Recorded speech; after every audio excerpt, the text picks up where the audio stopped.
All right, you guys, welcome back. I am Wicked Raider 22 doing a check-in with you. We have finally got our first void shard for logging in. So we are now to the double digits, we can really say. If you are new to Raid Shadow Legends, you are definitely in the right place. If you are more than willing to share some advice, some tidbits, you're also in the right place. But we're going to take a look at champions today. I've noticed that some of the videos, especially that do a little bit better than others, I think, are the reviews. So, as a new person coming into this one, we'll do a few reviews as we go and acquire champions, and then we'll go back and decide whether we were correct on our assumptions or if we have since learned better. There are a couple of champions I want to look at today, and this is one but I actually had to go in. If you take a look at what we still have equipped here, Chancellor Yasmin was pulled and she is a 4-star. So I actually had not heard about this champion before. I wasn't familiar with her. She does fall under the Bannerlord category. And to take a look at her kit, so she's coming with Resounding Smash, Touch of Vigor, Lulling Chant, and of course has that aura as well. Now, one thing I noticed right off is she doesn't require a lot of books. She does start out with that attack on one enemy. Her damage is based on attack, and so I tried to keep that in mind when selecting which artifacts to add to her. Now, the other thing is looking at levels 2 through 5. You have locked away an increase percentage of 30% for her attack. 35 would probably be a little bit better, but you got to take it like you can get it. When you ascend to 3 stars, of course, you add also to the attack places an extra hit if the target has no active buffs. I will say this can come in handy, but there's a little glitch with this particular champion that you do notice right away. We'll talk about that one in a second. Touch of Vigor is going to be her second attack, heals an ally by 40% of their max HP. I'm interested in this one because I'm thinking about our top 3 champions right now with Elhain, Deliana, and then, of course, my miscreated monster. I always want to mess up his name. So I'm thinking about them in particular, especially since he is a HP based champion. So adding 40% could be a really big deal for this one. Heals by 60% instead if the ally has 50% health or less. So they've already lost half, normally because they're your leader, they're upfront with it. And then look, you can also take this down or add in another 20% to achieve that one. And then you can decrease that cooldown to 2 turns. You can't beat that one. That's a good one. This one got me interested. Here's what the problem comes in. Lulling Chance level 1 has a 50% chance of removing all debuffs from all enemies. This is nice. I thought about a couple of bosses, and especially when you're going to dungeons, where I could definitely use this. It's one of the reasons why we're stuck, especially when you're in the Spirit Keep, for example. It's definitely one of those areas where you would like to take those buffs off and be able to create more chances for damage. And it's why we're getting stuck. But for some reason, even though you can buck this up by another 25% and take a cooldown, because that 5 turns is pretty high. Guys, she will come into the battle, and the first thing she does is her third attack when she's an auto. She actually does Lulling Chant first. And I will run her in a battle to show you what I'm talking about. And I watched a video from Ash Shadow Raider who was talking about the same thing. And he mentioned that, and this is a year ago, that it was something that, hey, really needed to be fixed. And so you're thinking, hey, by now it's probably been fixed, it's good. And that wasn't the case. So we'll look at her aura, increases ally speed in all battles by 20%. Definitely agree with that one, not a problem. So she didn't require a lot of books. A lot of these abilities actually really don't require books, but 3, 4, 5, you can't beat it. But let me show you what she does in a battle. And I was thinking about this as, let's go to Ice Golem Peak, for example. So I'm going to put her on a team. Where are you, Miss Chancellor? And let's just pay attention to what she actually gets done and what she starts with. And I've probably run her a few times. I have been campaigning with her, and she's going to be here. And she probably won't get an opportunity until they make it to round 3, especially with that Valley of Death on Elhain at 50. I can't wait to ascend her. Lulling chant is what she starts with. So she removes debuffs. She will debuff an enemy when there's nothing there. So you waste that opportunity. And then you have to wait 3+ turns for it to come back around. And depending on your team, sometimes that opportunity is never given because your team is done by then. Now, her secondary attack, she did do her second attack correctly. Touch of Vigor. So that's going to be her second attack again. And then you'll notice we didn't get to see her. So let's bump it up just a little bit. I was pretty low on the scale. Let's give her a little bit more time to kind of break this one in. I can say dungeon wise, I don't run Ice Golem too often. There are a couple of items before I figured out, oh, this is what I should be doing, or this is what I can use from here to sell and to get more silver. Notice, let's see what she's going to start with again. And she's here at the 29th level. Lulling Chance, that should be her third attack. All right, so we have one Lulling Chance. I bet her second one's going to be a Touch of Vigor. All right, she did her direct attack, sorry. So that's her first attack, just attack one enemy. Second should be a Touch of Vigor. There we go. And now you're getting to the point, if they had, anything placed on them, she's going to go back and forth. Every single time she's going to begin the battle with that third attack. If she has been put into a team where she's a leader, for example, she's going to throw it every single time. So when you're building teammates around her, keep that in mind, because that's going to play a role in how effective she will be overall. And this team here wasn't built with a reviver. The Miscreated Monster does a little bit of healing, but sometimes, depending on what level you're at, there are definitely healers that I have on my other account that I consider to be a lot more quality.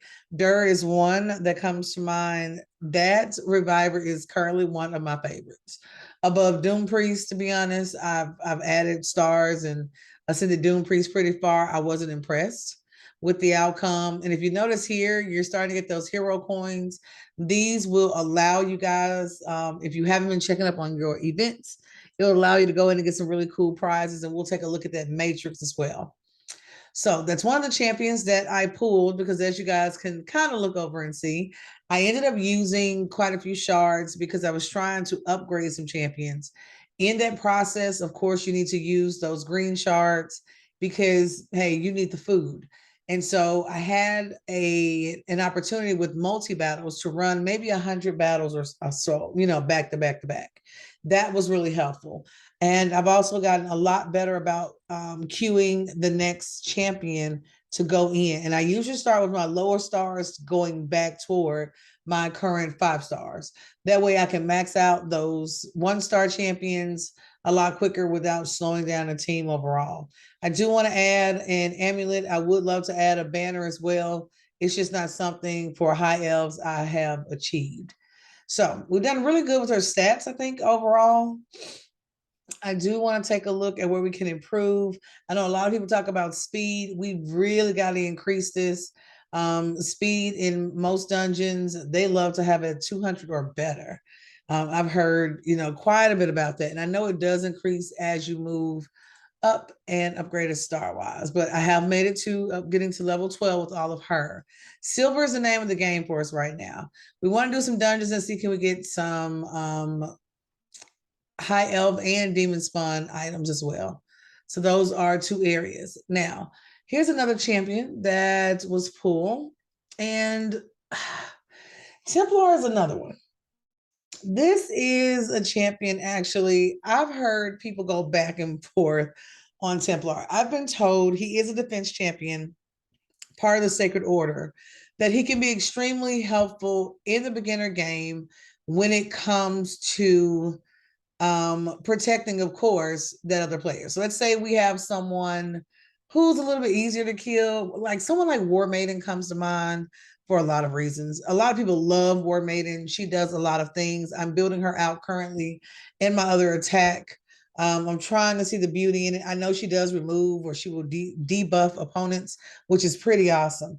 But she's really easy to kill. I just have not found the magic formula for that one. But if you take a look at his skills, which his skill set is what made me think about, locking him in, just kind of keeping him around, maybe even for our little baby arena team. But his first attack, charge level, attacks one enemy, has a 30% chance of placing a 30% decreased speed debuff for 2 turns. Damage inflicted is proportional to defense. So even when you go in and you're placing artifacts on this champion, you're placing those scrolls, those masteries on that map, you're going to stick to the area that supports defense. He requires a couple of books. But if you take a look damage wise, you can add 20%. Debuff, we can add 20% as well.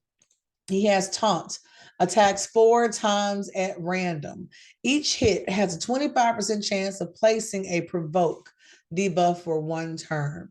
Places a block damage debuff on this champion for 1 turn.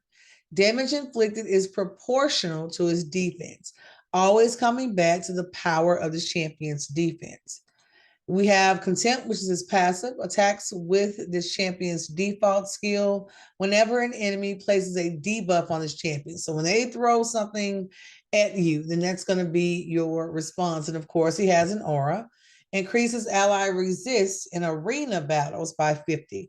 So remember earlier I was saying maybe he would be a good champion for us to kind of hold on to for those purposes. And I think we're going to log Templar in. Now, the question becomes, where are we as far as artifacts? Because the rest of the ones we pulled, we did pull Tracker, for example. She's most definitely going to be in the food category. Her skills are really simple, hooked arrowheads. She's going to attack one enemy 2 times. The second hit has a 10% chance of placing a very small poison debuff for 2 turns. And then she has haughty dismissal. So attacks one enemy, has a 20% chance of placing a 30% debuff for 2 turns. These are champions that are interesting, great, and I can say honestly, I love the outfit. I think that's kind of cute. But as far as keeping you, booking you, fighting with you, it's an absolute no.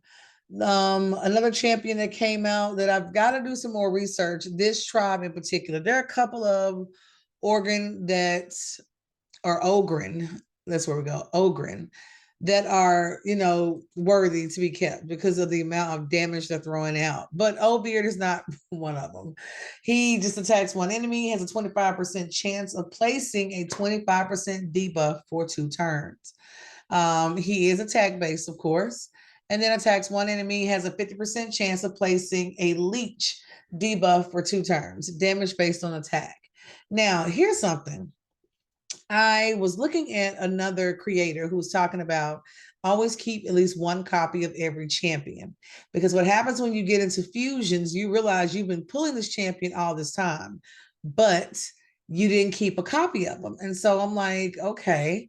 I went into the vault and I'm like, well, how many can I keep in the vault? So tap to select and move them to the master vault. And I found this really, really interesting. See the reserve vault and then the master vault. And if I keep one of each, especially the ones that I figure out are like fusion, you can use them for fusions. I'm probably going to thank myself later. So that's something else that I think we may dive into, give it a try and see how long it would take us to kind of fill the area with one of each type of champion. Beyond our Chancellor Yasmin, I have been building out Shieldguard. I'll be honest, Shieldguard is really impressive for me. We've ascended him to 4 stars. So I think on last video, he was simply at 3, only ascended maybe once. I did go in and so far I put Swift Party and offense on him. I know that he is a defense based, so I've got to go back and change that one. It would do really good. His damage is based on his defense. So for example, Shieldguard is one of those that I've got to make some changes, because right now we're not helping defense very much at all. He's pretty low there, actually. I don't think I have, which I do. I take that back. I put an offense set on him and not a defense set. And I'm going to double check. So here it says defense. I'm going to switch these two out because they're not doing this particular champion any good. I want to put him in equipment that's going to get him to the point we need him to be. So let's go. We don't have very much gold, but we're going to see how long it actually take us to upgrade this set, and because that's going to make a difference in the amount of damage that he's able to do. I found Shieldguard to be pretty impressive. On the flip side, on the other account, I think I've made it to, he's level 50, so he's fully ascended, and it's been interesting. We're also going to go into the Minotaur's dungeon to get a few glyphs. For example, we'll get scrolls from him and then work through some other areas for glyphs, because that's going to be really helpful to us as well. We've upgraded here. We're going to also replace this chest, so that gets us a little more defense. Take you just to a level 8, because that's what it comes down to. The ability of your artifact to truly support your champion. I can tell you something else that hurts my heart. You're going to run into a moment where you really need to move an artifact, but you do not have the silver to do it. If you look at our silver amount, we have not ran multi-battles in quite a while, and it shows. There are a lot of days where you're going to have to like literally lean in, take your time, and just farm. Just go in, campaign, and farm. Like you literally have no choice, because if not, you can sometimes have good equipment, but you can't even afford to move that equipment because it's 20,000, 10,000 just to move it on that champion. And so even looking here with speed and HP, if he's more defense based, we may have one more set that will meet our needs, because there are moments where you can pull other sets that are much more suited for you. Decrease enemy's max HP. That might be an interesting one to kind of try. Bonus heal. A lot of mine are heal based for whatever reason. I've never understood it. I don't have a lot of defense ones. So we're going to have to do a little work when it comes to Shieldguard. Grinder, remember guys, was the one we kind of went back and forth on last video, if he was keepable or not. We held on to him for a little bit. I like the idea of having a support on every team, because I know we're getting ready and getting a little bit closer to Arena 4 teams. So it's nice to be able to have more than one team. So right now I'm holding on to him. We'll see how it works, but I have gotten him to this point. I may take him to 50, but I definitely don't see 6-starring him at this point. Gear Grinder is another one. We decided to lock him, so we're going to go ahead and equip him probably on our next outing. I think what I'll do with him, if he's not already, is I'll go ahead and put him into the Guardian Ring. Let's see who we have there. And then we'll go around and we'll do our check. I have taken people out, put people in. It has been, as you look at all the champions, you can see our 1 stars at the bottom, 2 stars. So you know that work is being done. Remember, Templar was pulled. We had already, pulled these guys. And then, of course, Yasmin. We are going to build and max out, the goal is to hit this top row first. So what I would like to do, I'm going to put Gear Grinder into the first spot, so he's always building. And I'm going to go ahead and I could do Templar at this point. Let's just let's put in Templar, because it's 3-star. So they'll be upgrading as we're doing a little bit of work. So we're going to start our usual. Now, if you haven't checked out the Heroes Paths, you can and will definitely fall into that one. Pretty much you're going to go through arena, go through campaign, for example, do as many battles as you can, and then be prepared to collect the rewards. You can pick a pathway where you can go from one reward to the other. So it kind of guides you through. The more you earn, the more options you have. And yes, you can take them upon all the pathways if you play that much. So for me, I'm kind of splitting my time. Right now, I've been trying really hard to focus on campaign just because I want to upgrade my champions. I would love to 6-star a champion, to be honest. This is another one that we pull. Tunnel Steward is one of those. He's going to be food, guys.